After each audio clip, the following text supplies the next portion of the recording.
ಈ ಕಾರ್ಯಕ್ರಮದ ಪ್ರಾಯೋಜಕರು ಮಂಜುಳಾ ಮೆಲೋಡಿ ಆರ್ಕೆಸ್ಟ್ರಾ ತಂಡ ಬಾಗಲಕೋಟ್ ಹಾಗೂ ಅನ್ನ ಮುತ್ತಪ್ಪರೈ ಗೋಶಾಲೆ ಜಯ ಕರ್ನಾಟಕ ಸಂಘಟನೆ. ವಿಶೇಷವಾದಂಥದ್ದು ಅದರ ಜೊತೆಗೆ ಓಪನ್ ಹಾರ್ಟ್ ಕನ್ನಡ ದಿನಪತ್ರಿಕೆ ಬಾಗಲಕೋಟ್ ಈ ಕಾರ್ಯಕ್ರಮದ ಪ್ರಾಯೋಜಕ. ನಮಸ್ಕಾರ ಸ್ನೇಹಿತರೆ, ಇದು ಓಪನ್ ಹಾರ್ಟ್ ಕನ್ನಡ ನ್ಯೂಸ್ ಚಾನಲ್ಗೆ ಸ್ವಾಗತ ಸುಸ್ವಾಗತ. ಇವತ್ತು ಬಹಳ ವಿಶೇಷವಾದಂಥ ಆಧ್ಯಾತ್ಮ ಹೊಂದಿದಂಥ ಕನ್ನಡ ಬಗ್ಗೆ ಕಾಳಜಿ ಇರುವಂಥ ಮತ್ತು ಕನ್ನಡವೇ ನನ್ನ ದೇವರು, ಕನ್ನಡವೇ ಸತ್ಯ, ಕನ್ನಡವೇ ನಿತ್ಯ ಅನ್ನುವಂಥ ಒಬ್ಬ ವಿಶೇಷ ಇವತ್ತು ಅತಿಥಿ ತಾವೆಲ್ಲ ನೋಡ್ತಾ ಇದ್ದಾರೆ. ಆ ವಿಶೇಷ ಅತಿಥಿ ಯಾರಂತ ನಾನು ಲೈವ್ ಆಗಿ ತಂದಿದ್ದೀನಿ. ಯಾಕೆಂದರೆ ಇಂಥ ಒಬ್ಬ ವಿಶೇಷ ಇವತ್ತಿನ ನಮ್ಮ ಈ ಓಪನ್ ಹಾರ್ಟ್ ಕನ್ನಡ ನ್ಯೂಸ್ ಚಾನಲ್ಗೆ ಅವರು ಮಾಡ್ಕೊಂಡು. ನಮಸ್ಕಾರ ಸರ್. ಸರ್, ತಮ್ಮ ಬಗ್ಗೆ ಅಂತೂ ಸಾಕಷ್ಟು ಕೇಳಿದ್ದೀನಿ. ಯಾಕಂದರೆ ತಮ್ಮ ಬಗ್ಗೆಗಿಂತ ತಮ್ಮ ತಂದೆಯವರು ಕೈ ನಾವು ಕಲಿತವರು. ಯಾಕಂದರೆ ನಿಮ್ಮ ಮನೆತನದ ಒಂದು ಹಿಸ್ಟ್ರಿ ಬಂದಾಗ ಸರ್, ನಾನು 84 ಸರ್, 4 ನಂಬರ್ ಸ್ಕೂಲ್ 84 ನಮ್ಮ ತಂದೆಯವ್ರ ಶಿಷ್ಯರ. ಹೌದು. ನಮ್ಮ ತಂದೆಯವ್ರ ಶಿಷ್ಯರೊಬ್ಬರು ಉಪೇಂದ್ರ ಆಗ್ಯಾರ, ಜೂನಿಯರ್ ಉಪೇಂದ್ರ ಆಗ್ಯಾರ. ನಮ್ಗೆ ಭಾಳ ಖುಷಿ ಇಲ್ಲ, ಅವರು ಗುರುಗಳು. ಯಾಕಂದರೆ ಅವರು ಪ್ರೇರಣೆ ಹಂಗಿತ್ತು. ಅವರು ಆ ಟೈಮಲ್ಲಿ ಭಜಂತ್ರಿ ಸರ್ ಇರ್ಬೋದು, ಬದಾಮಿ ಎಡಳ್ಳಿ ಸರ್ ಇರ್ಬೋದು, ಘನಾಚಾರ್ಯ ಸರ್ ಇದ್ರು, ಬದಾಮಿ ಮೇಡಮ್ ಅವರು ಇದ್ರು, ರಾಜನಾಳ್ ಸರ್, ಹೀಗೆ ಹಲವಾರು. ಕೋಟಿ ಸರ್ ಅಂತ ಮುದ್ದು ಅವರು ಪಾಪ ಭಾಳ ಇದು ಮಾಡ್ತಾಯಿದ್ರು. ಅವ್ನು ನಿಟ್ಟಿನಲ್ಲಿ ಆ ಟೈಮಲ್ಲಿ ಯಾರು ಎಷ್ಟು ಜನ ಕಲ್ತಿದ್ವಿ, ಒಂದೊಂದು ಹುದ್ದೆಯಲ್ಲಿ ಇದ್ದೀವಿ. ದುಬೈಗೆ ಹೋಗಿರ್ಬೋದು. ಗುರುವಿನ ಆಶೀರ್ವಾದ ಆಯ್ತಾಯ್ತು. ಯಾಕೆ ಗುರು ಇದ್ರೆ ಸರ್, ಗುರು ಇದ್ರೆ ಹರಮುನಿದರು ಮುನಿಬಾರ್ದು. ನಾವಾದರೂ ಗುರುವಿನ ಆಶೀರ್ವಾದ ಅಂದರೆ ಎಸ್. ಬಟ್ ವಿಶೇಷ ಇವತ್ತು ಏನಂದರೆ ನಿಮ್ಮನ್ನ ಇವತ್ತು ನಮ್ಮ ಸ್ಟುಡಿಯೋಕ್ಕೆ, ಯಾಕಂದರೆ ಇವತ್ತು ವಿಶೇಷ ದಿನ, ಭಾಳ ಲಕ್ಕಿ ಡೇ ಅಂತೀವಿ ನಾವು. ಅಂದರೆ ನಿಮಗೆ ಬುಧವಾರ ಲಕ್ಕಿ ಡೇ? ಅಲ್ಲಲ್ಲ, ಬುಧವಾರ ಗುರುವಾರ ಅನ್ನೋದಕ್ಕಿಂತ ಲಕ್ಕಿ ಡೇ ಅಂದರೆ ನೀವು ಬಂದಿರೋದೇ ಲಕ್ಕಿ ಡೇ. ನಿಮ್ಮ ಸ್ಟುಡಿಯೋಗೆ ಬಂದಿದ್ದ ಲಕ್ಕಿ ಡೇ. ಯಾಕಂದರೆ ನಾವು ಬೇರೆ ಬೇರೆ ಎಲ್ಲನೂ ಒಂದು ಇಂಟರ್ವ್ಯೂ ಮಾಡ್ಕೊಂಡು ಬಂದಾಗ ನನ್ನ ಚಾನಲಲ್ಲಿ ಏನಂದರೆ ಆದಷ್ಟು ಬಹಳಷ್ಟು ಎಷ್ಟು ಕಷ್ಟಪಟ್ಟು ಮುಂದೆ ಬಂದಿರ್ತಾರೆ, ಆಮೇಲೆ ಎಷ್ಟು ಸಾಧನೆ ಮಾಡಿರ್ತಾರೆ, ಅದು ಬೆಳಕಿಗೆ ಬಂದಿರಲ್ಲ. ಅದರಲ್ಲಿ ನೀವು ಒಬ್ಬರು ಕೂಡ ಅನ್ಕೊಳ್ತೀವಿ. ಯಾಕಂದರೆ ಈ ನಮ್ಮ ನ್ಯಾಯವಾದಿಗಳಲ್ಲಿ, ಅಂದರೆ ಈ ವಕೀಲ ವೃತ್ತಿಯಲ್ಲಿ, ಅದು ಬಾಗಲಕೋಟೆ ಜಿಲ್ಲೆಯಲ್ಲಿ ನೀವು ಕನ್ನಡ ಪರ, ಅಂದರೆ ಕನ್ನಡವನ್ನೇ ಒಂದು ಗುರಿಯಾಗಿಟ್ಕೊಂಡು ಕನ್ನಡವೇ ಸತ್ಯ, ಕನ್ನಡವೇ ನಿತ್ಯ ಅನ್ನೋ ನಿಟ್ಟಿನಲ್ಲಿ ಇದು ಕನ್ನಡದ ಒಂದು PhD ಮಾಡಿದ್ರು. ಆ PhD ಬಗ್ಗೆ ತಮ್ಮ ಅನುಭವ ನೋಡ್ರಿ. ಅದು ಈಗ ಡಾಕ್ಟರ್ ರಾಜ್ಕುಮಾರ್ ಅವರು ಏನಂತಿದ್ರು, ಅಭಿಮಾನಿಗಳೇ ನನ್ನ ದೇವರು ಅಂತಿದ್ರು. ರಾಜ್ಕುಮಾರ್ ಅವರು ಅಭಿಮಾನಿಗಳೇ ನನ್ನ ದೇವರು, ಅವರ ಆಶೀರ್ವಾದವೇ ನನಗೆ ಶ್ರೀರಕ್ಷೆ ಅಂತಿದ್ರು. ನಾನು ಥರ ನನ್ನ ಕಕ್ಷಿದಾರರೇ ನನ್ನ ದೇವರು, ಅವರು ನನ್ನ ಕಕ್ಷಿದಾರರೇ ನನಗೆ ಶ್ರೀರಕ್ಷೆ. ಅವರ ಒಂದು ಶ್ರೀರಕ್ಷೆಯಿಂದನೇ ನಾನು, ಅವರ ಅಭಿಮಾನದಿಂದ ನಾನು ಒಂದು ಈ ಮಟ್ಟಕ್ಕೆ ಬಂದೆ ಅಂತ ನನ್ನೊಂದು. ಅಲ್ಲ, ಅದ್ರ ಜೊತೆಗೆ ನಿಮ್ಮ ಆಧ್ಯಾತ್ಮ ಹೆಂಗೆ ಯಾವ ಥರ ಬಂತು ನೋಡಿರಿ. ಅಧ್ಯಾತ್ಮಕಪ್ಪ ಅಂತಂದರೆ ನಮ್ಮಲ್ಲೇ ಈ ಸ್ವಾಮಿಗಳದು ಯಜ್ಞ ಮತ್ತು ಸ್ವಾಮಿಗಳನ್ನ ಕರೆಸಿ ಮನೆಗೆ ಕರೆಸೋದು ಹಿಂಗೆ ಮಾಡಕ್ಕೆ ನಮ್ಮ ತಂದೆಯವರು. ನಾವು ಸ್ವಲ್ಪ ಅವಾಗ ಅವಾಯ್ಡ್ ಮಾಡ್ತಾಯಿದ್ವಿ. ಅವಾಯ್ಡ್ ಮಾಡ್ತಾ ನಮ್ಮ ತಂದೆಯವ್ರು ಏನಂದರು, ನೋಡಪ್ಪ, ಎಂಥ ಪ್ರಧಾನಮಂತ್ರಿ ರಾಷ್ಟ್ರಪತಿ ಇದ್ದರೂ ತ್ಯಾವಿಗೆ ತಲೆ ಬಾಗತೈತಿ, ಅದಕ್ಕೆ ಅದ್ರ ಬಗ್ಗೆ ನೀವು ಸ್ವಲ್ಪ ಹೆಚ್ಚು ಕಾಳಜಿ ಕೊಡಪ್ಪ. 2005ನೇ ಇಸ್ವಿಯಿಂದ ನಾವು ಸ್ವಲ್ಪ ಆಧ್ಯಾತ್ಮಿಕವಾಗಿ ಸ್ವಲ್ಪ ಹೆಚ್ಚು ಒತ್ತಡ. ಅದು ಅಂದರೆ ಆಧ್ಯಾತ್ಮದಲ್ಲಿ ಇನ್ನೊಂದು ನಿಮಗೇನೋ ಕಣ್ಣಿನ ದೋಷ ಆಗಿತ್ತು.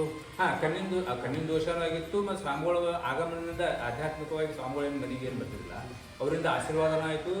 ನಮಗೆ ಕಣ್ಣಿಗೂ ಸ್ವಲ್ಪ ತೊಂದರೆ ಆಗಿತ್ತು. ಆ ಕಣ್ಣು ನಾವೆಲ್ಲ ಸಾಕಷ್ಟು ಡಾಕ್ಟರ್ ಚಂದ್ರಿಗೆ ಅವ್ರ ಕಡೆ ತೋರಿಸಿದ್ವಿ, ಮಿರಾಜ್ ಶರತ್ ಬೊಮ್ಮಜ್ ಅವ್ರ ಕಡೆ ತೋರಿಸಿದ್ವಿ. ಏನೇನೂ ಇದ್ದಿದ್ದಿಲ್ಲ. ಬಟ್ ಏನಾಯ್ತದು, ಯಾವುದೋ ಒಂದು ಡಿಸೀಸ್ ಇದ್ದಿದ್ರೆ ಈ ಥರ ಹೆಂಗೆ ಆಕೈತೆ ಅನ್ನೋದು ಇತ್ತು. ಬಟ್ ನಾನು ಅದನ್ನು ವಿಚಾರ ಮಾಡಲಾಗಿ ಅಮಾವಾಸ್ಯೆಗೆ ಅವನಿಗೆ ಸ್ವಲ್ಪ ನನಗೆ ತೊಂದರೆ ಆಗ್ತಾಯಿತ್ತು. ಅದು ನಾನು ಏನೋ ಒಂದು ದೃಷ್ಟಿಯಿಂದ ನಾನು ಬೇರೆ ಒಂದು ಎಲ್ಲರೂ ಹೋಗಿ ನಾನು ಒಂದು ಭಿಕ್ಷಾ ಬಿಡಬೇಕು, ಕಣ್ಣು ಆರಾಮಾಗು. 9 ತಿಂಗಳು ನನ್ನ ಕಣ್ಣು ಕಂಡಿಲ್ಲ. ಈ ಕಣ್ಣು 9 ತಿಂಗಳ ಮುಂದೆ ಏನು ಮಾಡಬೇಕು ಅಂತೇಳಿ ಮನೆಯಲ್ಲಿ ನಮ್ಮ ತಾಯಿಯವರಿದ್ದರು, ನಮ್ಮ ಮನೆಯವರು ಇದ್ದರು, ಮಕ್ಕಳು ಇದ್ದರು. ಅವ್ರಿಗೆ ಯಾರೂ ಹೇಳಲ್ಲ. ವಿತೌಟ್ ಐಡೆಂಟಿಫಿಕೇಶನ್ ನಾನು ಏನು ಅಂತ ಉತ್ತರ ಕಾಶಿ ದುಡಿಯೋಕೆ ಹೋಗ್ಬೇಕಂತ, ಭಿಕ್ಷಾ ಬಿಡ್ಬೇಕಂತ ಹೋಗೋಕೆ ತೀರ್ಮಾನ ಮಾಡಿದ್ದು. ಇದು ಸಣ್ಣ 2013-14 ಮುಂದೆ. ಆ ಟೈಮ್ದಾಗ ನನ್ನ ಯಾರೂ ಕರ್ಕೊಂಡೋಗ್ತಾಯಿಲ್ಲ. ಬಸ್ ನನ್ನ ನಿಂತೆ ಕರಾಗ್ತಿಲ್ಲ, ರಿಕ್ಷಾದವ್ರು ತರವಾಗ್ತಾಯಿಲ್ಲ, ಬಸ್ನವ್ರು ತರವಾಗ್ತಾಯಿಲ್ಲ. ಏನೋ ಒಂದು ಆಧ್ಯಾತ್ಮಿಕ ನಾನು ಕಳಿಸ್ತು. ನಾವು ಸಣ್ಣವರಿದ್ದಾಗ ಕಸ್ತೂರಿ ಮಠ ಅಂತೇಳಿ ಸ್ವಾಮಿಗಳಿದ್ರು ಸಿಂಕಲ್ಲೂ ಹೇಳಿದೆ. ನಮ್ಮ ಸಣ್ಣವರಿದ್ದಾಗ ಅವರು ನಮಗೆ ಸ್ವಲ್ಪ ಆಶೀರ್ವಾದ ಮಾಡ್ಕೊತಾ ಇದ್ರು. ಅವ್ರ ನೆನಪು ಬಂದು ನಾನು ಅವ್ರ ಮಠದ ಕಡೆ ಹೋದೆ.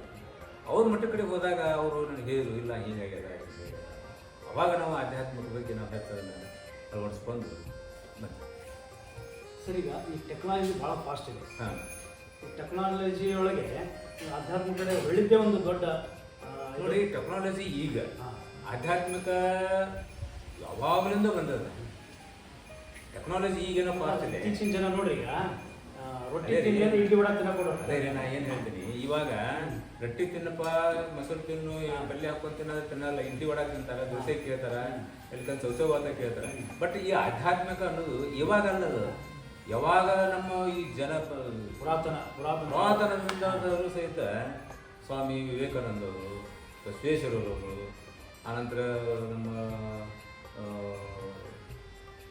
ಸಾಯಿಬಾಬಾ ಅವರು, ಇವರೆಲ್ಲರೂ ಬಸವಣ್ಣನವರು, ಇವರೆಲ್ಲರೂ ಆಧ್ಯಾತ್ಮಿಕ ಯಾವಾಗ ಏನು ಅವಾಗಲಿಂದ ಐತಿ. ಆ ಆಧ್ಯಾತ್ಮಿಕ ಇವತ್ತಿನ ಮಿತಿಗೆ ಈಗಲ ಜನ್ರೇಷನ್ಗೆ ಈಗಲ ಟೆಕ್ನಾಲಜಿ ಅದು ಅಡ್ಜಸ್ಟ್ಮೆಂಟ್ ಆಗೋದು. ಆಧ್ಯಾತ್ಮಿಕ ನಮ್ಮಂಗಲ್ಲ ಈಗಿನ ಜನ. ಬಟ್ ನಾನು ಮಾತ್ರ ಆಧ್ಯಾತ್ಮಿಕವಾಗಿ ನಾನು ಸಂಪೂರ್ಣವಾಗಿ ನಂಬೀನಿ, ಅದ್ರ ಮೇಲೆ ಅವಲಂಬನೆ ಇದೆ.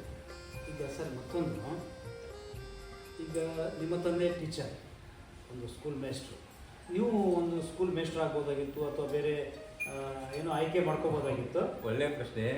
ಬಟ್ ಏನಾಗಿತ್ತು ರೀ, ನಂದು BCom ಹೋದ ತಕ್ಷಣ MCom ಅಡ್ಮಿಷನ್ ಮಾಡಿಸಿದ್ದೆ.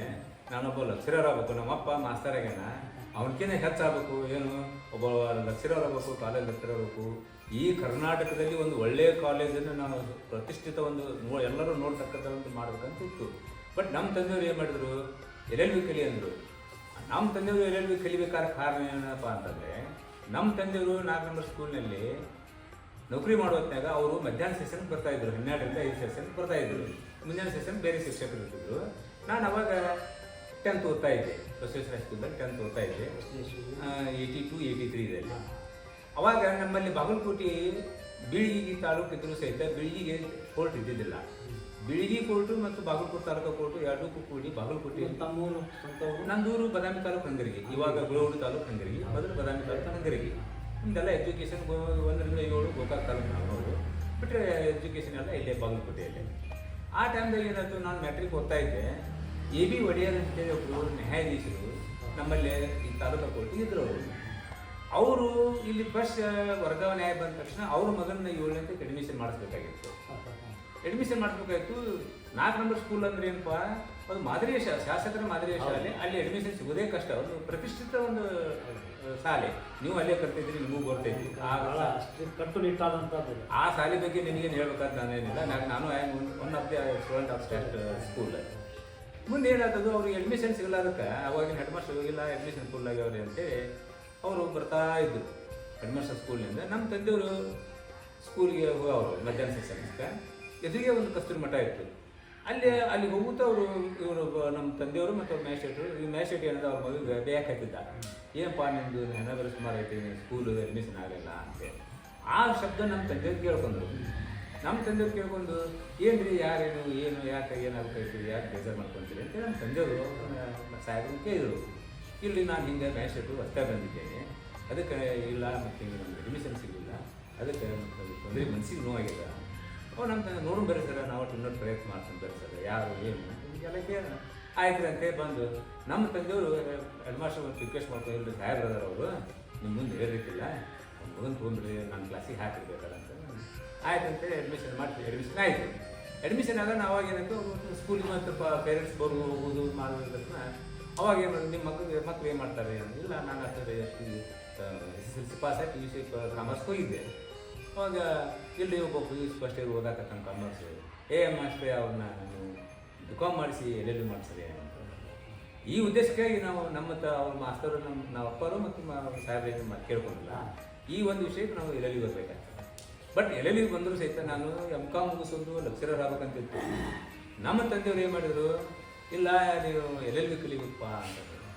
ನನಗೆ LLB ಬಂದರೆ ಹೆಡ್ಡೇಕು.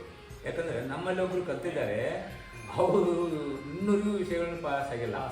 ಬಟ್ ಅಷ್ಟು ಕಷ್ಟ ಅದ ಅಂತ ತಂದಿದ್ರು ಅವಾಗಿನ ಕಾಲದಲ್ಲಿ. ಮತ್ತು ಮೇಲಾಗಿ ನಮಗೆ 9 ಕಾಲೇಜ್ ಭಾರತಕ್ಕೆ ಒಂದು, ಯಾಕಂದ್ರೆ ಅದು ಒಂದು ಕೂಡ ಕಾರ್ಯಾಂಗ, ನ್ಯಾಯಾಂಗ, ಶಾಸಕಾಂಗ, ನ್ಯಾಯಾಂಗ ಕೂಡ ಒಂದು ಆಧಾರ ಸ್ತಂಭ. ಭಾಳ ಕಷ್ಟ ಆಗಿದೆ. ನ್ಯಾಯಾಂಗ ಸ್ಥಾನ ಅಂದರೆ ಸ್ವಲ್ಪ ಕಷ್ಟನೇ. ಅದಕ್ಕೆ ಆಯ್ತಪ್ಪ ನೋಡು ಕಲಿ ಅಂತಂತೆ ನಮ್ಮ ತಂದೆ ಮದುವೆ ಅಡ್ಮಿಷನ್ ಮಾಡಿಸಿದ್ರು. ಅವಾಗ ಬಸವೇಶ್ವರ ಕಾನೂನು ಮಹಾವಿದ್ಯಾಲಯ. ನಮಗೆ ಸ್ವಂತ ಬಿಲ್ಡಿಂಗ್ ಇಲ್ಲ, ಟೀಚರ್ಸ್ ಕಡಿಮೆ, ಲೈಬ್ರರಿ ಇಲ್ಲ, ಬುಕ್ಸ್ ಕಡಿಮೆ. ಮತ್ತು ಒಂದು ಕ್ಲಾಸ್ ಇಲ್ಲೇ ಒಂದು ಕ್ಲಾಸ್ ಒಂದು ಬೇರೆ ಬಾಡಿಗೆ ಬಾಡಿಗೆ ಅವಾಗ ಯಾಕಂದ್ರೆ ಅಡಿಗೆ ಅಷ್ಟೇನಿಲ್ಲ ಒಂದೇ ಸಂಘ ಅಲ್ಲ, ಒಂದು ಕ್ಲಾಸ್ ಡಿಪ್ಲೊಮಾದಾಗ, ಒಂದು ಕ್ಲಾಸ್ ಕಾಮರ್ಸ್ ಕಾಲೇಜಾಗ, ಒಂದು ಕ್ಲಾಸ್ ಆರ್ಟ್ಸ್ ಕಾಲೇಜ್ ಹಿಂಗೆ ಏನೋ ಮಾಡಿ ಮಾಡ್ತಿದ್ದಾಯಿತು.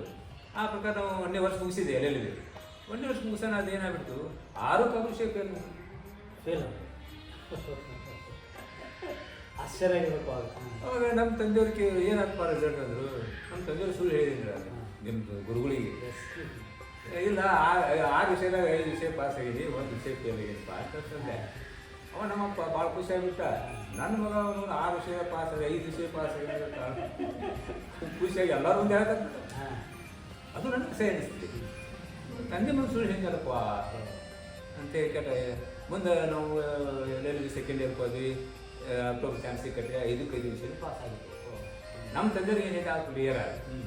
ಮುಂದೆ ಒಂದು ಊರು ಇತ್ತು. ಆ ಒಂದು ಊರಿಗೆ ನಮ್ಮ ತಂದೆ ಸುಳ್ಳು ಹೇಳಿ ಸಾಬೀತು ಮಾಡಿದ್ರೆ ಅವರಿಗೆ ಮನಸ್ಸಿಗೆ ಮುಂದೆ ಸೆಕೆಂಡ್ ಇಯರ್ಗೆ ಹೋದೆ. ಹೀಗಾಗಿ ಮುಂದೆ ನಾವು ಎಲ್ಲೆಲ್ಲಿ ಮುಗಿಸೋದು. ಸರ್, ಈಗ ತಮ್ಮ ಹತ್ರ ಈ ನ್ಯಾಯಾಂಗ, ಆಧ್ಯಾತ್ಮಿಕ ಇದ್ರ ಜೊತೆಗೆ ಇನ್ನೊಂದು ವಿಷಯ ಅಡಿಗಿದೆ. ಏನು? ಯಾಕಂದ್ರೆ ಆ ಜನಗಳಿಗೆ ಗೊತ್ತಿಲ್ಲ. ಹಾಂ ಹಾಂ. ಯಾಕಂದ್ರೆ ಅದು ಕೂಡ ನೀವು ಯಾಕಂದ್ರೆ ತೋರಿಸ್ಬೇಕು. ಯಾಕಂದ್ರೆ ನಿಮ್ಮ ಜನರ ಜೊತೆ ಭಾಳ ಕಾಮನ್ ಆಗಿ ಅಂದರೆ ಈ ಹಳ್ಳಿಯ ವಾತಾವರಣ ಅಂತೀವಿ ನಾವು. ಬಾಲೆ ಹೋಗಲಿ ಅಲ್ಲ, ನಾ ಹಳ್ಳಿಯಿಂದ ಬಂದವ ಬಿಡ್ರಿ ನಾನು. ಏನಿಲ್ಲ, ಕಾಮನ್ ಆಗಿ. ಹಾಂ. ಈಗ ಯಾಕಂದ್ರೆ ಭಾಳಷ್ಟು ಬರೀ ಸರ ಹೋಗ್ಲಿ ಸರ, ಬಟ್ ನಿಮ್ದು ನಾನು ನೋಡಿದಾಗ ಬಾಲೆ ಹೋಗ್ಲಿ ಎಲ್ಲಿದು ಭಾಳ ಮಾಡಿ ತಗೋ ಮದಿ ಅನ್ನೋ ಒಂದು ಶಿಸ್ತಂದ್ರೆ ಆ ಹಳ್ಳಿಯ ವಾತಾವರಣದ ಶಿಸ್ತು ಅಂತೀವಿ. ಹೌದು, ಅದನ್ನು ಅಪಾರ್ಥ ಮಾಡ್ಕೊಬಾರ್ದು ಜನ. ನಿಜ ಯಾಕಂದ್ರೆ ನಿಜ. ಬಾಲ್ಯ ಹೋಗ್ಲಿ ಅಂದ್ರೆ ಅಲ್ಲೇ ಒಡನಾಟ ನಮ್ಮ ಮಾವ ಬಾಪ ಹೋಗಪ್ಪ ಅನ್ನಂಗೆ. ಯಾಕಂದ್ರೆ ಸರ್ ಬರ್ರಿ ಹೋಗ್ಲಿ ಅಂದ್ರೆ ತಾತ್ಕಾಲಿಕ ಅಂದ್ರೆ ಅಷ್ಟಕ್ಕಷ್ಟೇ. ಇದಕ್ಕೆ ಸಿದ್ದರಾಮಯ್ಯ ಅವರು ಏನಂದ್ರೆ ಅವರು ಫಸ್ಟ್ ಮುಖ್ಯಮಂತ್ರಿ ಆದಾಗ ಅವರೊಬ್ಬ ಫ್ರೆಂಡ್ ಬೇಕಾದಂತ ಸಿದ್ದರಾಮಯ್ಯ ಸಾಹೇಬ್ರ ಫ್ರೆಂಡ್. ಅವನು ಸಾಹೇಬ್ರ ಅನ್ನಕ ಅವನ ಸಂಕುಂದ್ರಲ್ಲ ನೋಡಪ್ಪ, ನಾ ಮುಖ್ಯಮಂತ್ರಿ ಇದ್ರು ಸಹಿತ ನಾವು ಇಬ್ರು ಸ್ನೇಹಿತರೆ. ನಾವು ಕಲಿಯೋತ್ನಾಗ ಹಂಗ ಲೇ ಬಾ ಹೋಗಂತಂದು ಅದಂದ್ರೇನೆ ಅದು ಸ್ನೇಹ ಉಳಿಯೋದು. ಈಗ ನಾವೇನೋ ಅಧಿಕಾರ ಶಾಶ್ವತ ಅಲ್ಲ ಅಂತೇಳಿ ಅವ್ರು ತಮ್ಮ ಸ್ನೇಹಿತರಿಗೆ ಸಾಹೇಬ್ರ ಅದು ಬಿಡಿಸಿದ್ರು. ಅಲ್ಲಿ ಅದು ಒಡನಾಟ ಹೆಚ್ಚಿರುತ್ತೆ. ಒಡನಾಟ ಜಾಸ್ತಿ ಪ್ರೀತಿ ಇರುತ್ತೆ. ಅತಿ ಹೆಚ್ಚಿದ್ರಿಂದ ಮಾತಾಡೋದ್ರಿಂದ ಪ್ರೀತಿ ಹೆಚ್ಚಿರುತ್ತೆ. ಈಗ ಬಟ್ಟೆ ಹೊಲಿಗೊಂದು ಮತ್ತು ಹೊರಗೊಂದು ಮಾತಾಡೋದು ಬೇರೆ ಥರ. ಅದಕ್ಕೆ ಬಾಲ್ಯ ಹೋಗ್ಲಿ ಅಂತಂತಂದ್ರೆ ಅಲ್ಲಿ ಹೆಚ್ಚಿನ ಒಂದು ಸ್ನೇಹ, ಬಾಂಧವ್ಯ, ಪ್ರೀತಿ, ವಿಶ್ವಾಸ ಇರ್ತದೆ. ಅದೇ ನಾನು ಇನ್ನೇ ಒಂದು ಇಟ್ಕೊಂಡಿರಿ ಅಂತ ಗೊತ್ತಿಲ್ಲ ವಿಷಯ. ಹಾಂ, ಈಗ ನಾನು ಮತ್ತೆ ಅಲ್ಲಿಗೆ ಬರ್ತೀನಿ. ಸರಿ. ಈ ಕಲೆ ಅಂತ ಇದೆಯಲ್ಲ, ಹಾಂ, ಯಾಕಂದ್ರೆ ಮಾತ್ರ ಕಲೆ ಅಡಿಗಿದೆ ಸಾಕಷ್ಟು. ಯಾಕೆ ನೀವು ನಾಟಕ ಮಾಡಿರ್ಬೋದು, ಅಥವಾ ಡಾಕ್ಟರ್ ರಾಜ್ಕುಮಾರ್ ಅವ್ರ ಫಾಲೋವರ್ಸ್ ಇರ್ಬೋದು, ಅಥವಾ ಹಾಡಿನಲ್ಲಿ ಇರ್ಬೋದು, ಅದನ್ನು ಕೂಡ ಸ್ವಲ್ಪ ಜನಗಳಿಗೆ ಗೊತ್ತಾಗಬೇಕು. ಯಾಕಂದರೆ ಭಾಳಷ್ಟು ಜನ ಗೊತ್ತಿಲ್ಲ ನೀವು ಕಲಾವಿದರಂತ. ಅದಕ್ಕೆ ತಾವು ಯಾವ್ಯಾವ ನಾಟಕದಲ್ಲಿ ಪಾತ್ರ ಮಾಡಿದಿರಾ, ಯಾವ್ಯಾವ ಇದರಲ್ಲಿ ವಿಲನ್ ಮಾಡಿದಿರಾ ಅಥವಾ ಹೀರೋ ಮಾಡಿದಿರಾ? ನೋಡ್ರಿ, ನಾನು 3rd ಸ್ಟ್ಯಾಂಡರ್ಡ್ ಇದ್ದಾಗ ಗೋಕಾಕ್ ತಾಲೂಕು ನಾಮನಲ್ಲಿ ಅಣ್ಣ ತಂಗಿ ಪಾತ್ರದಲ್ಲಿ ನನಗೆ 3 ರೋಲ್ ಕೊಟ್ಟಿದ್ರು. ಫಸ್ಟ್ ಟೈಮ್ ಐ ಥಿಂಕ್ 3ನೇ ಅಥವಾ 4ನೇ ಇರ್ಬೋದು. ಅದು ಗೋಕಾಕ್ ತಾಲೂಕು ನಾಮೂರಿನಲ್ಲಿ ಗಣಪತಿ ಹಬ್ಬ ನಾಟಕ ಮಾಡ್ತಿದ್ರು. ಅವಾಗ ಸ್ಕೂಲ್ ಮಾಸ್ಟರ್ಗಳು ಹುಡುಗರೆಲ್ಲರೂ ಕೊಟ್ಟರು. ಅವಾಗ ನನಗೆ ಏನು ಬೇಕಾಯಿತು, ಒಂದು 3 ರೂಲ್ ಕೊಟ್ಟರು. ಫಸ್ಟ್ ರೂಲ್ ಏನು, ಆ ಮನೆಗೆ ಕಸ ಗುಡಿಸೋದು. ಅಣ್ಣ ತಂಗಿ ಅಂತ ಏನೈತಲ್ಲ, ಆಳ್ಮನಿಸ್ ಅಂತ ಏನಲ್ಲ, ಅಲ್ಲಿ ಅಣ್ಣ ತಂಗಿ ಅಂತ ನಮ್ಮ ಮನೆಯರು, ಆ ಮನೆಯಲ್ಲಿ ನಾನು ಕಸ ಗುಡಿಸೋದು ನಾನು ಒಂದನೇ ರೂಲು. 2ನೇ ರೂಲು, ಮನೆಗೆ ಅತಿಥಿಗಳು ಬಂದಾಗ ನೀರು ಕೊಡೋದು. ಮುಂದೆ ತಂಗಿ ಬೇರೆ ಮನೆಗೆ ಗಂಡ ಮನೆಗೆ ಹೋಗ್ಬಿಟ್ಟಿರ್ತಾರ. ಅವಾಗ ಆಯ್ತು ಒಂದು ಅಣ್ಣ ಒಂದು ಲೆಟ್ರ್ ಬರೆದಿರ್ತಾರೆ. ಆ ಒಂದು ಪೋಸ್ಟ್ಮನ್, ಒಂದು ವಾಟರ್ ಮ್ಯಾನು, ಒಂದು ಪೋಸ್ಟ್ಮ್ಯಾನು, ಒಂದು ಕಸ ಗುಡಿಸೋದು, ಹಿಂಗೇನೋ ಒಂದು ಅಣ್ಣ ತಂಗಿ ಪಾತ್ರದಲ್ಲಿ ಐ ಥಿಂಕ್ 73-74ನೇ ಇಸ್ವಿಯೊಳಗೆ ನಾನು ಅಣ್ಣ ತಂಗಿ ಅಂತೇಳಿ ಒಂದು ನಾಟಕದಲ್ಲಿ 3 ಪಾತ್ರಗಳು ಕೊಟ್ಟಿದ್ದು. ಅವಾಗ ನಂದು ಕಲೆ ಸ್ಟಾರ್ಟ್ ಆಯಿತು. ಅಲ್ಲಿಂದ ಎಷ್ಟು ಬೇರೆ ಬೇರೆ ನಾಟಕಗಳು? ಅಲ್ಲಿಂದ ಮುಂದೆ ನಾವು ಸ್ವಲ್ಪ ಎಜುಕೇಷನ್ ಕೆಲಸ ಮಾಡಿಕೊಟ್ಟು ಮುಂದೆ ಏನು ಮಾಡಿದ್ವಿ, ಡಿಗ್ರಿ ಲೆವೆಲ್ದಲ್ಲಿ, ಇದು PUC ಲೆವೆಲ್ದಲ್ಲೇ ಏಕಪಾತ್ರಗಳನ್ನೇ ಮಾಡಿದ್ವಿ. ಈ GK ನಾರಾಯಣ ರೆಡ್ಡಿ ಅವರು ಅಂತ ಯೂನಿವರ್ಸಿಟಿ ಕುಲಪತಿಗಳಿದ್ರು. ಅವರು ನಾನು ರಾಮ್ ಕುಂಡಾಳ್ ಪಾತ್ರ ಮಾಡಿದ್ದೆ. ಅಲ್ಲೊಂದು ಈಗಲೂ ಅದು ನನಗೆ ನೆನಪಿದ್ದಾರೆ. ರಾಮ್ ಕುಂಡಾಳ್ ಭವಿಷ್ಯ ಹೇಳಬೇಕಾದ್ರೆ ಒಂದ್ಸಲ ಕೇಳಿಲ್ಲ, ಅವಶ್ಯ ಹೇಳ್ಬಿಡ್ರಿ. ನಾನು ಮಾಡಿದ್ದೈತೆ ನನಗೆ ಅಂದ್ರೆ ಯಾಕಂದ್ರೆ ಜನಗಳು ಅಟ್ಲೀಸ್ಟ್ ಅದನ್ನು ನೋಡ್ತಾರೆ, ಇದೆಲ್ಲ ಮಾಡಿದ್ದಾರೆ. ಈ ಥರ ರಾಮ ಕೊಂಡಳೆ ಟು ಹನುಮಂತನ ಭವಿಷ್ಯ, ನಿನ್ನ ಭವಿಷ್ಯ ಸಕ್ಸಸ್ ಮಾಡಿಕೊಡ್ತೀನಿ. ಈ ರಾಮನಿಗೆ 64 ಪೌಂಡ್ ಒಂದು ಕೋಳಿ ಕೊಟ್ಟರೆ ನಿನ್ನ ಭವಿಷ್ಯ ಸಕ್ಸಸ್ ಆಗಬೇಕಂತ ರಾಮ ಹೇಳ್ತಾನಂತ. ಇದು ಒಂದು ಎಲ್ಲ ನಿಮ್ಮ ಫ್ರೆಂಡ್ ಸರ್ಕಲಲ್ಲಿ ಮಾಡ್ತಿದ್ರೆ ಅಥವಾ ಇದು ಸ್ಟೇಜಲ್ಲಿ ಸ್ಟೇಜ್ನಲ್ಲಿ ಇದು ಸ್ಟೇಜ್ನಲ್ಲಿ ನನ್ನ ಫೋಟೋ ಇದೆ, ನೀವು ನಾ ಮಾಡಿದ ಫೋಟೋ ನಿಮಗೆ ಫೋಟೋ ಸಮೇತನೇ ಇದೆ. ಅವಾಗ PUC ಸೆಕೆಂಡ್ ಇಯರ್ದಾಗ ಇದು ಮಾಡಿದ್ದೆ ನಾನು. GK ನಾರಾಯಣ ರೆಡ್ಡಿ ಅವರಂತ ಯೂನಿವರ್ಸಿಟಿ ಕುಲಪತಿಗಳು ನನ್ನ ವೇಷವನ್ನು ನೋಡಿ ಅವರು ಅವಾಗಿನ ಕಾಲಕ್ಕೆ 201 ರೂಪಾಯಿ ಕೊಟ್ಟಿದ್ರು ನನ್ನ ವೇಷ. ಇವತ್ತಿನ ಕಾಲಕ್ಕೆ ಅದು 2 ಲಕ್ಷ 2 ಕೋಟಿ ಇರ್ಬೋದು ಅಂದರೆ 201 ರೂಪಾಯಿ ಕೊಟ್ಟಿದ್ರು.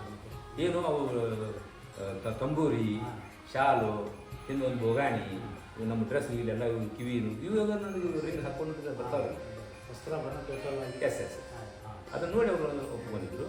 ಮುಂದೆ BCom ಫಸ್ಟ್ ಇಯರ್ಗೆ ಹೋದಾಗ ಹೆಳೂರು ಪತ್ರ ಮಾಡಿದೆ. ಈ ಹಳ್ಳಿ ಒಳಗೆ ಹೇಳೋರು ಹೋಗಿರ್ತಾರೆ ಮನೆ ಇಲ್ಲ, ಊರಿಗೆ ಹೋಗಿ ಅಲ್ಲಿ ಅವ್ರು ಒಂದಷ್ಟು ಮನೆಗಳಿರ್ತಾವೆ, ಅವ್ರ ವಂಶಸ್ಥರು ಹೆಂಗೆ ಬಂದಿರ್ತಾರ ಅದನ್ನು ಹೇಳುವನು ಪಾತ್ರ ಮಾಡಿದ್ದೆ. ಆದ್ರೆ ಒಂದು ಕುಡುಕನ ಪಾತ್ರ ಮಾಡಿದ್ದೆ. ಹೇಳೋದು ಮಾಡ್ಬೋದು.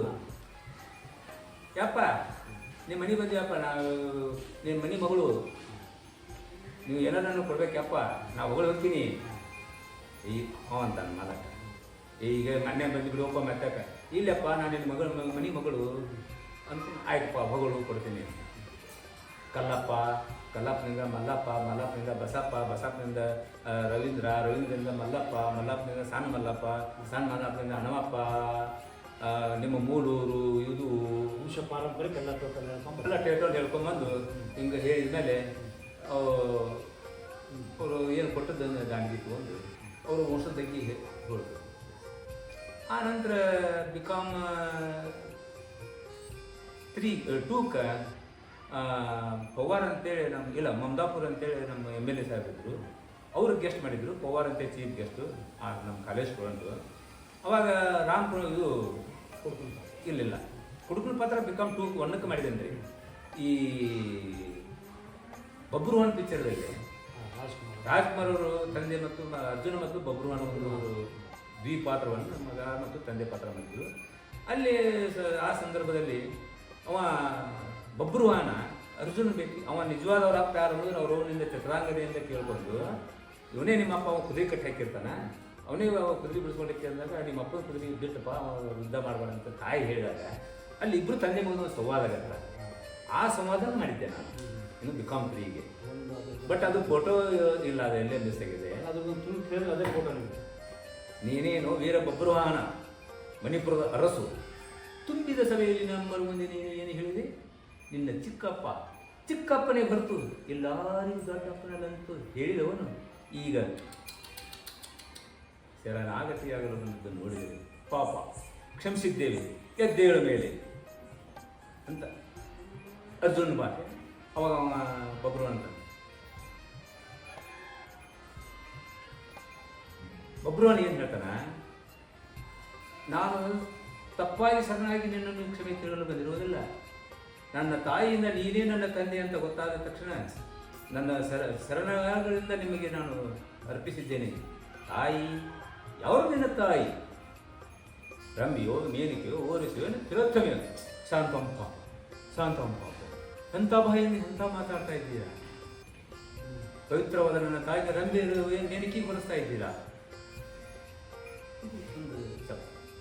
ಇದೇನು ಬಬ್ರುವಾನ್ ಸಂವಾದ. ಈ ಕುಡ್ಕುಂದು ಅಂತಂದ್ರೆ ಕುಡ್ಕುಂದು ನೋಡ್ರಿ, ಅದು ಅವಾಗ BCom 2 ಮಾಡಿದ್ದೆ.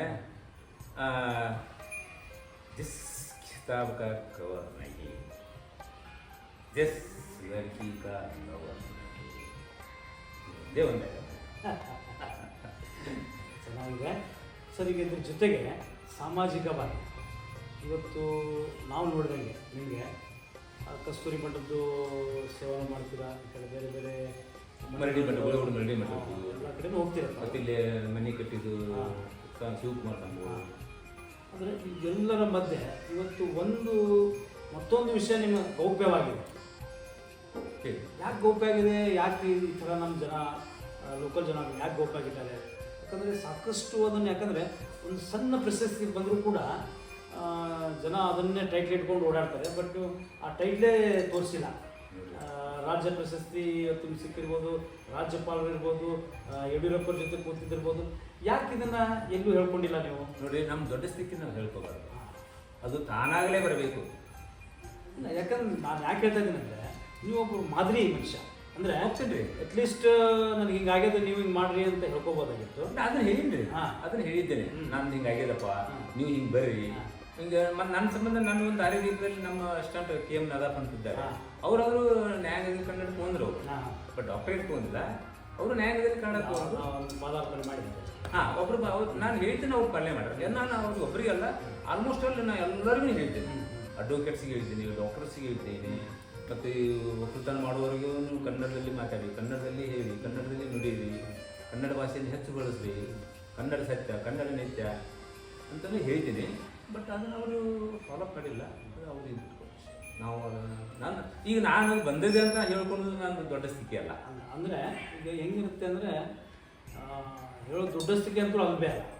ಈಗ ನಿಮಗೆ ಬೆಂಗಳೂರು ಕರೆಸಿ ಅವಾಗ ಯಡಿಯೂರಪ್ಪ CM ಇದ್ರು ಅನ್ಸುತ್ತೆ. ಯಡಿಯೂರಪ್ಪ ಮತ್ತು ಅವ್ರಿಗೆಲ್ಲ ಹೋಗಿ ಅಲ್ಲಿ ಔತಣ ಕೂಟಕ್ಕೆಲ್ಲ ನಿಮಗೆ ಪರ್ಸ್ನಲ್ ಆಗಿ ನಿಮಗೆ, ಯಾಕಂದರೆ ನಿಮಗೆ 1000 ಜನ ಇರ್ಬೋದು ಅಥವಾ 100 ಜನ ಇರ್ಬೋದು, 70 ಜನ 70 ಜನರಲ್ಲಿ ನಿಮ್ಮನ್ನೇ ಆಯ್ಕೆ ಯಾಕೆ ಮಾಡಿದ್ರು ಅಂತ ಗೊತ್ತಾಗಲಿಲ್ಲ. ಒಂದು ಎರಡನೇದು, ನಿಮ್ಗೆ ಅವ್ರು ಕರೆದಾಗ ನಿಮ್ಗೇನು ಯಾವ ಥರ ಒಂದು ಫೀಲ್ ಆಯಿತು? ನನಗೇನು ಫೀಲ್ ಆಗಿಲ್ಲ. ಬಟ್ ನಾನು ಫೀಲ್ ಅಂತೇಳಿ ಮಾಡ್ಕೊಂಡಿಲ್ಲ. ನಾನು ಇಂಥದ್ದೊಂದು ನಸೀಬ ಇಂಥ ರಾಜ್ಯ ಸರ್ಕಾರದಿಂದ ಒಂದು ಮಾಡ್ಕೊಂಡು ಸನ್ಮಾನ ಮಾಡ್ಯಾರಪ್ಪ ಅಂತ ಅನ್ನೋದು ಒಂದು ನಮ್ಮದು ಅಲ್ಲ, ಸನ್ಮಾನ ಆಯ್ತು ಸರ್. ಈ 70 ಜನರೊಳಗೆ ನಿಮ್ಮನ್ನೇ ಯಾಕೆ ಆಯ್ಕೆ ಮಾಡಿದ್ರು ಊಟಕ್ಕೆ ಅಂತ, ಭೋಜನ ಕೂಟಕ್ಕೆ? ಮೋಸ್ಟ್ಲಿ ನಾನು ಕಳಿಸಿದಂಥ ಒಂದು ಬಯೋಡಾಟಾ, ನನ್ನ ಒಂದು ಮಾಡಿದಂಥ ಕೃತಿಗಳು ಮತ್ತು ಕಲೆಗಳು ಅವನ್ನೆಲ್ಲ ಹಚ್ಚಿದ್ದೆ. ನಾನು ಅದನ್ನೆಲ್ಲ ನೋಡಿ ಚಾಯ್ಸ್ ಮಾಡಿರಬೇಕು ಅಂತ ನನ್ನೊಂದು ವಿಚಾರ. ಅದು ಆಗುತ್ತೆ. ಯಾಕಂದರೆ ಜನಗಳಿಗೆ ನಾವು ಬಂದಾಗ ನಮಸ್ಕಾರ ಅನ್ನೋದೇ ಬೇರೆ, ಏನಪ್ಪ ನಮಸ್ಕಾರ ಅನ್ನೋದೇ ಬೇರೆ. ಆ ಭಾಷೆ ಮೀನ್ಸ್ ನಾನು ಹೇಳೋದು, ನೀವು ಬರೆದಿರುವಂಥ ರೈಟಿಂಗ್ಸ್ ಅವ್ರಿಗೆ ಇಷ್ಟ ಆಗಿದೆ. ಡೆಫಿನೆಟ್ಲಿ. ಯಾಕಂದ್ರೆ ನಾನು ಇನ್ನೂ ಕಾದಿಟ್ಟಿದ್ದೇನೆ. ನನ್ನ ಒಂದು ಯಾವ ನನ್ನ ಒಂದು ಫೈಲ್ನಲ್ಲಿ ಒಂದು ಇಂಗ್ಲಿಷ್ ಅನ್ನೋ ಒಂದು ಅಕ್ಷರ ಶಬ್ದ ಸಹಿತ ಇಲ್ಲ. ಅಲ್ಲಿ ಕನ್ನಡಕ್ಕೆ ಪ್ರಾಮುಖ್ಯತೆ ಕೊಟ್ಟಂತ ಏಕೈಕ ನಮ್ಮ ಕೋಡಿಮಟ್ಟಿ ಸರ್ ಅಂತ ತಿಳ್ಕೊಂಡು ನಾನು ಕರೆದಿರ್ಬೋದು, ನನ್ನ ಒಂದು ಊಹೆ. ಬಟ್ ಯಾಕೆ ಕರೆದಿದ್ದಾರೋ ಅವ್ರು ಯಾಕೆ ಚಾಯ್ಸ್ ಮಾಡ್ಕೊಂಡು ಅವ್ರಿಗೆ ಬಿಟ್ಕೊಡಿ. ಯಾಕಂದ್ರೆ ಬಟ್ ನೀವು ಅಲ್ಲೂ ಕೂಡ ಒಂದು ಮೇಲ್ಗೈ ಸಾಧಿಸಿದ್ರಿ. ಔತಣ ಕೂಟಕ್ಕೆ ಕರೆದಾಗ ಯಾರಿಗೆ ಎಕ್ಸಾಂಪಲ್ ನನಗೆ ಒಂದು 100 ರೂಪಾಯಿ ಬಂದರೂ ಕೂಡ ನಾನು ಬಂದು ನನ್ನ ಹೆಂಡ್ರ ಮಕ್ಕಳಿಗಾಗುತ್ತೆ ಅಥವಾ ನಾಳೆ ನನ್ನ ಕೈ ಚೈನಿಗಾಗುತ್ತೆ, ಖರ್ಚಿಗಾಗುತ್ತೆ ಅಂತ ಇರ್ಬೋದು.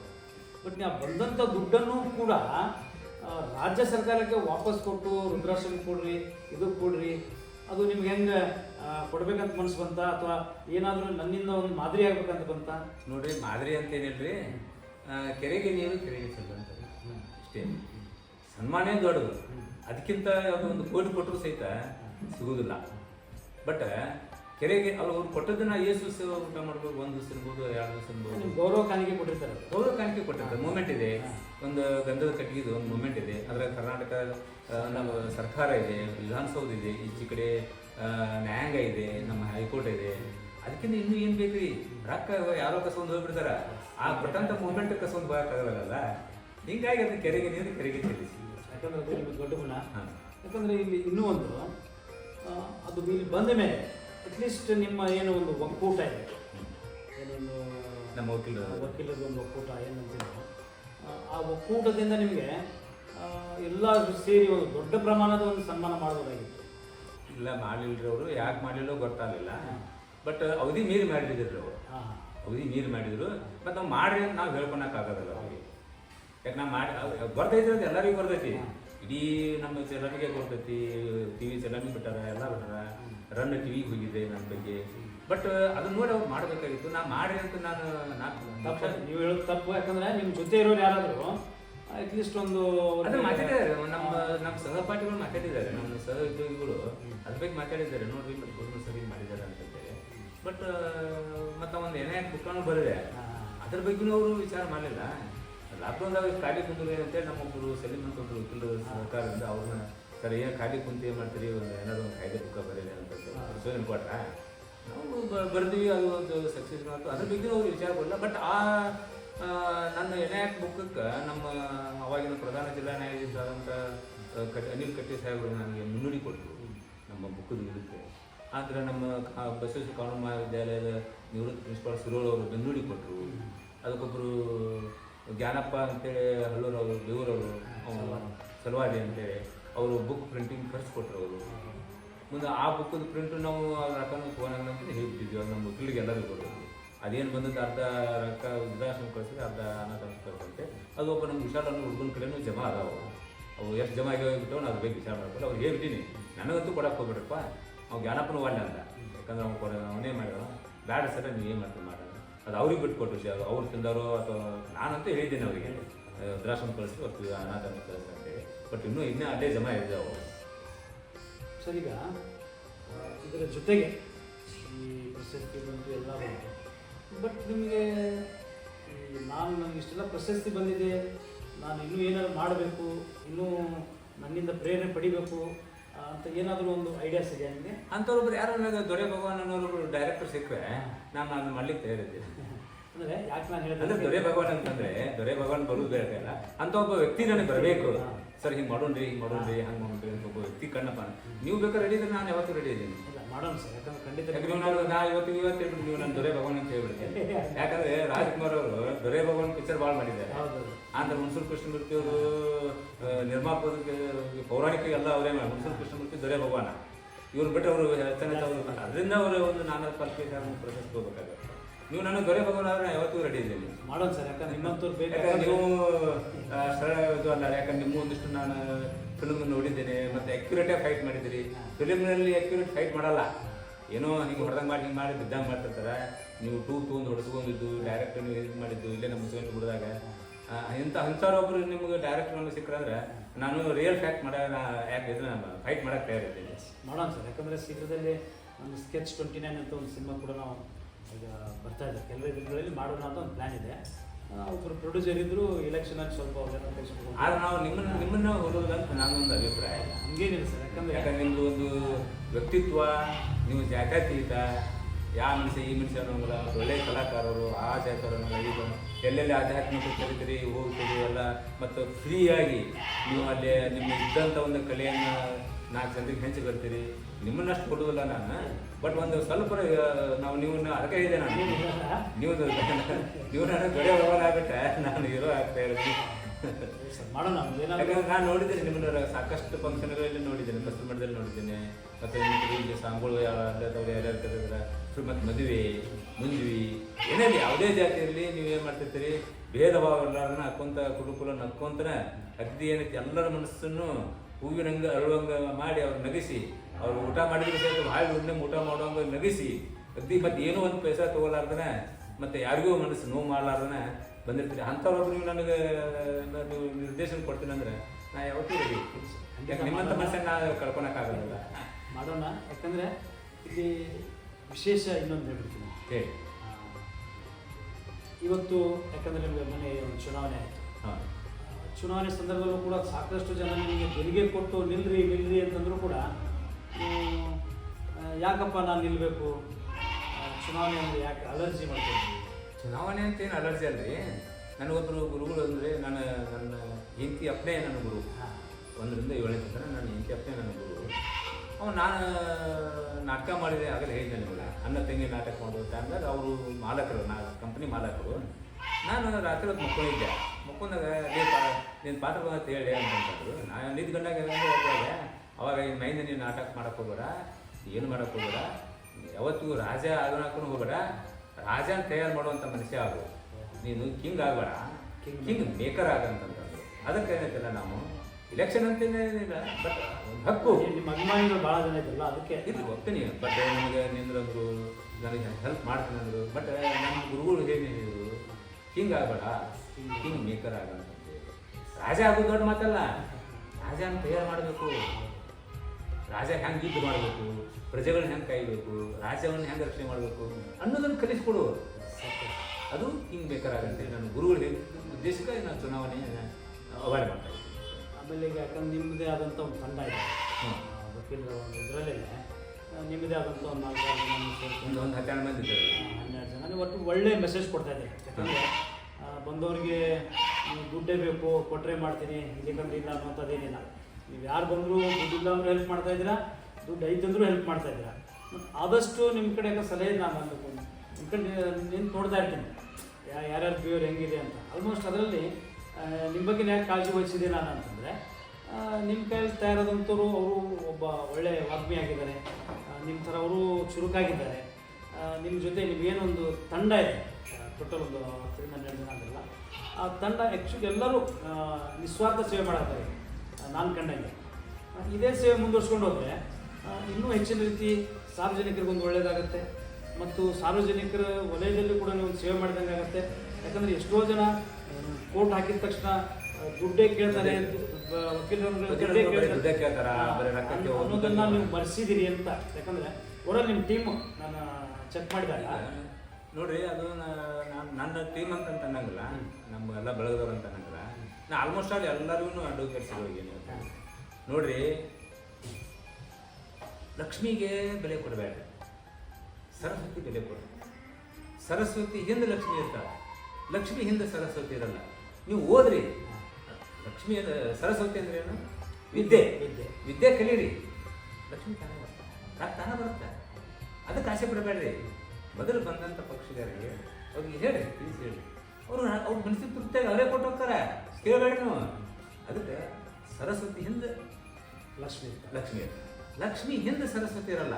ಸರಸ್ವತಿ ಕೂಡ ಗುದ್ದಾಡ್ರಿ, ಲಕ್ಷ್ಮಿ ತಾನೇ ಬರ್ತಾರೆ. ಇದನ್ನೊಂದು ಅವ್ರು ಎಲ್ಲರೂ ಫಾಲೋ ಮಾಡ್ಯಾರ. ಬಟ್ ಓದೋರು ಮಾಡ್ಯಾರ, ಬಿಟ್ಟವ್ರು ಬರ್ತಿಲ್ಲ ಮಾಡಿದ್ದಾರೆ. ಯಾಕಂದ್ರೆ ನಾನು ನೋಡ್ತಾ ಇದ್ದೀನಿ ಅದೇ ಸುಮಾರು ಜನ. ಯಾಕಂದರೆ ನಾನು ಬಂದು ಹೋಗೋದ್ರಲ್ಲಿ ಸುಮಾರು ಜನ ಬರ್ತಾರೆ, ಸಲಹೆಗಳು ಕೇಳ್ತಾ ಇರ್ತಾರೆ. ನಿಮಗೆ ನೀವು ಸಲಹೆ ಫ್ರೀಯಾಗಿ. ಈಗ ಬೇರೆ ಕೆಲವೊಂದಿಷ್ಟು ಯಾರು ಹೆಸರು ಹೇಳೋಕ್ಕೆ ಇಷ್ಟಪಡಲ್ಲ. ಅಲ್ಲಿ ಹೋದಾಗ ಏನೈತೆ ಅದು ನೋಡ್ರಿ, ಏನೈತೆ ನೋಡ್ತೀನಿ, ಆಮೇಲೆ ಆಫೀಸಿಗೆ ಬರ್ರಿ, ಅಲ್ಲಿ ಬರ್ರಿ, ಇಲ್ಲಿ ಬರ್ರಿ, ಅಥವಾ ಓಡಾಡ್ರಿ, ಅಥವಾ ಇದಕ್ಕಿಷ್ಟು ಫೀಸ್ ಆಗುತ್ತೆ ಕೇಳಿದ್ದೀನಿ ನಾನು. ಬಟ್ ನನ್ನ ದೃಷ್ಟಿಯಲ್ಲಿ ಭಾಳಷ್ಟು ಜನ ಅಲ್ಲಿ ನೋಡ್ರಿ, ನಾ ಏನು ಹೇಳ್ತೀನಿ, ದುಡ್ಡು ಕಸುವಂತ ವಿದ್ಯೆ ಕಸ್ಕೊಳ್ಳಲ್ಲ ಅಂತೇಳಿ ಗೊತ್ತಾ ಸರ್. ನಾನು ಹೇಳ್ತಾ ಇರೋದು ಓವರಾಲ್ ಆಗಿ ಒಂದು ಟೀಮ್ ಅಂದರೆ ಒಂದು ದೊಡ್ಡ ಬಳಗದಲ್ಲಿ ಒಂದು ಸಣ್ಣ ಟೀಮ್ ಮಾದರಿ ಕೆಲಸ ಮಾಡ್ತಾರೆ, ಅದ್ರ ಬಗ್ಗೆ ಹೇಳ್ತಾ ಇದ್ದೀನಿ ನಾನು. ದುಡ್ಡು ಬರುತ್ತೆ ಹೋಗೋದು ಸೆಕೆಂಡ್ರಿ. ಬಟ್ ನೀವೇನೆಲ್ಲ ಮಾಡ್ತಾ ಇದ್ದಿಲ್ಲ ಇವತ್ತು ಸಮಾಜಕ್ಕೆ ಮಾರಕವಾಗದೆ ಮಾದರಿಯಾಗಿ ಏನು ಕೆಲಸ ಮಾಡ್ತಾ ಇದ್ದಿಲ್ಲ. ಅದಕ್ಕೆ ನಾನು ಒಂದು ಹ್ಯಾಟ್ಸಪ್ ಹೇಳಕ್ಕೆ ಇಷ್ಟಪಡ್ತೀನಿ. ಹೇಳ್ಬೇಡ್ರಿ. ಬಟ್ ಈಗ ಅದೇ ಏನಂದ್ರೆ, ನಮ್ಮ ಪಕ್ಷಗಾರರು ದೇವರು, ಅವರು ನಮ್ಮ ದೇವ್ರಂದ್ಮೇಲೆ ಆ ದೇವ್ರಿನ ಮೋಸ ಮಾಡ್ತಾರೆ. ಆ ದೇವ್ರಿನ ಒಳ್ಳೆ ಪೂಜೆ ಮಾಡ್ರಿ, ವರ ಕೊಡ್ತಾರೆ. ಇಟ್ ಮೀನ್ಸ್ ಲಕ್ಷ್ಮಿ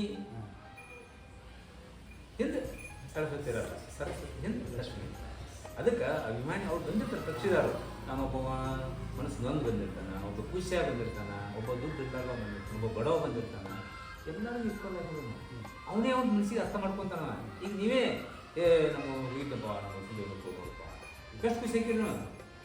ಆ ಆಶೀರ್ವಾದ ಅಂತ ನಮಗೆ 1 ಕೋಟಿ ರೂಪಾಯಿ ಹೋಗೋದು. ನಮ್ಮನ್ನೇನು ನೆನೆಸ್ತಿರಲ್ಲ ನೀವು, ನಾವು ಇದು ಪಾಪ ನಮ್ಗೆ ಒಳ್ಳೆ ಇದು ಮಾಡಿದ್ವಿ, ರೊಕ್ಕ ಕೊಡಲಿಲ್ಲ, ಒಂದು ಒಳ್ಳೆಯ ನಿರ್ದೇಶನ ಕೊಟ್ಟರು ಕಾನೂನು ಮೇಲೆ, ನಮ್ಗೆ ಗೊತ್ತೇ ಇದ್ದಿದ್ದಿಲ್ಲ. ಅದಕ್ಕೆ ನಾ ಏನು ಮಾಡಿದೆ ಅಂದರೆ, ಸಣ್ಣ 2000 ಇಸ್ವಿಯಲ್ಲಿ ಈ ಒಬ್ಬ ರೈತ ದಾರಿ ಬಗ್ಗೆ ನನ್ನ ಕೇಸ್ ಕೊಟ್ಟಿದ್ದ. ಅವನು ಹೊಲಕ್ಕೆ ಹೋಗ್ಲಿಕ್ಕೆ ದಾರಿ ಬೇಕಾಗಿರಲಿಲ್ಲ, ಈಸ್ಮೆಂಟ್ ರೈಟ್ ಅಂತ. ಅದಕ್ಕೆ ಅಧಿಭೋಗದ ಕನ್ನಡದಲ್ಲಿ ಅಧಿಭೋಗದ ಈಸ್ಮೆಂಟ್ ರೈಟ್ಸ್ ಅಂತ, ಅಧಿಭೋಗದ ದಾರಿ ಅಧಿಭೋಗದ ಅಂತ ಕೇಳಿದ್ದವ. ಅದು ಕೇಸ್ ಮುಗಿದು ನಾವು ಆರ್ಗ್ಯುಮೆಂಟಿಗೆ ಬಂದಿವಿ. ಆರ್ಗ್ಯುಮೆಂಟ್ ಬಂದಾಗ ನಾನು ಇಂಗ್ಲೀಷ್ನಲ್ಲಿ ವಾದ ಮಾಡಿದೆ, ಹಳೆ ಕೋರ್ಟ್ನಲ್ಲಿ. ಹೊರಗಡೆ ಬಂದು ಅವನಿಗೆ ಕೇಳಿದೆ, ನೋಡಪ್ಪ ಆರ್ಗ್ಯುಮೆಂಟ್ ಮಾಡಿದೆ ಮತ್ತು ಆರ್ಗ್ಯುಮೆಂಟ್ ನೀವು ಮನಸ್ಸಿಗೆ ತೃಪ್ತಿ ಆಗ್ತದೆ. ನಾನು ಕೇಳಿದೆ ಅವನಿಗೆ, ಪಾಪ ರೈತ ಅವ್ನು ಏನು ಒಂದು ತಪ್ಪು ಮನುಷ್ಯ, ನೀವು ಕಾಯ್ಕೊಂಡು ಮಾಡಿದ್ರಿ ನನಗೆ ಕಾಯ್ಕೊಂಡು ಮಾಡಿದ್ರಿ ಇಂಗ್ಲೀಷ್ ನಮಗೆ ಏನು ಗೊತ್ತಾಗ್ತದೆ ಅಂತಂದ. ಅವತ್ತೇ ತೀರ್ಮಾನ ತಗೊಂಡೆ, ಇನ್ನು ಮ್ಯಾಗಿಂದ ಇಂಗ್ಲೀಷ್ ಗೊತ್ತಾಗೋದು. ಅವ ತೃಪ್ತಿ ಆಗಬೇಕು, ನನ್ನ ಕಕ್ಷಿದಾರ ತೃಪ್ತಿ ಆಗಬೇಕು. ಅವ ತೃಪ್ತಿ ಆದಾಗ ನಾ ತೃಪ್ತಿ ಆಗ್ತೀವಿ. ಅವತ್ತೇ ತೀರ್ಮಾನ ತಗೊಂಡೆ, ಬೇಡ ಇವತ್ತಿಂದ ನಾನು ಇಂಗ್ಲೀಷ್ ಬೇಡ ಬೇಡ. ಅವನಿಗೆ ತಿಳ್ಕೊಂಡು ನಾ ಮಾಡಿದ್ದು, ನಾವು ಫಿಕ್ಷನ್ ಇಂಗ್ಲೀಷ್ನಾಗ ಹಾಕಿದ್ರು ಸಹಿತ ಕನ್ನಡದಾಗ ನಾವು ಆರ್ಗ್ಯುಮೆಂಟ್ ಮಾಡಬೇಕು. ಬಟ್ ಅವಾಗ ತಡ್ಕೊಂಡು ನಾನು ಕನ್ನಡದಾಗನೇ ಇದ್ದಿದ್ದೇನೆ. ಬರ್ತದೆ ನಾನು ಇಂಗ್ಲೀಷ್ ಅಂತೂ ಇಲ್ಲೇ ಇರ್ಬಿಟ್ಟೆ. ನಾನು ಇಂಗ್ಲೀಷ್ ಟಚ್ಚನೇ ಇಲ್ಲ ನನಗೆ. ಇಂಗ್ಲೀಷ್ ನಾನು ತೆಲೋ ನಮ್ಮ ಹುಡುಗರು ಯಾವ ರೂಲಿಂಗ್ ಕೊಟ್ಟಿರ್ತಾರೆ ಓದಾಗ ನಾವು ಓದಂಗಿಲ್ಲ. ಅದು ನಮ್ಮ ಅಷ್ಟೇ ಹೇಳ್ತಿರ್ತೀವಿ, ನೀವು ಓದ್ರಪ್ಪ ಅಂತೇಳಿ ಮತ್ತು ನಾನು ಕನ್ನಡದಾಗ ಶುರು ಮಾಡಿರ್ತೇನೆ. ಯಾಕೆ ಕನ್ನಡ ಮಾತೇ ಮಕ್ಕಳು ನಾವು ಅವಾಗ ಮಾಡೋಣ. ಮತ್ತೊಂದು ಕೇಸಿಗೆ ನೈನಾಗಿಲಿದು ಸೇಮ್ ಈಗೇನಲ್ಲ, ಅಧಿಭೋಗದಕ್ಕೂ ದಾರಿ ಅಧಿಭೋಗದಕ್ಕೂ ಅವರು ಇದೊಂದು